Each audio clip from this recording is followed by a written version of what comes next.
ako'y inyong binoto, gaganda ang buhay nyo. Ang bigas ay gagawin ko na tig 20 ang kilo.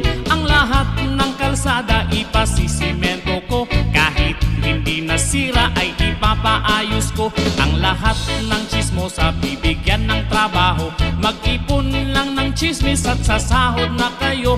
Ang lahat ng bungal may libre na pustiso, ang mga walang bisyo may libreng sigarilyo. Pati ang mga tambay ay pasasahurin ko, basta wag lang umabsent dyan sa tambayan ninyo.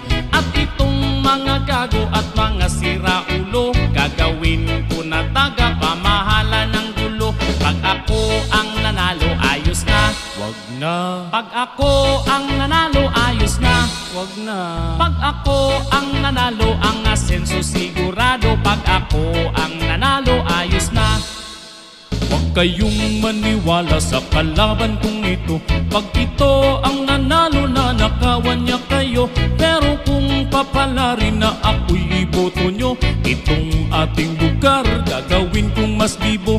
Lalagyan ko ng ilaw itong ating kalsada, iilawan ko pa rin kahit maliwanag na. Ang bigas mong tig 20, gagawin ko yan na 15 hanggang sa ang lahat ng bilihin maging libre.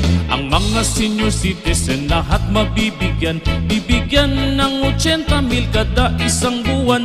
Ang mga senior na may edad na 100, 150,000 ang pensyon buwan-buwan. Pag ako ang nanalo, ayos na, wag na. Pag ako ang nanalo, ayos na, wag na. Pag ako ang nanalo, ang asenso sigurado. Pag ako ang nanalo, ayos na, wag na.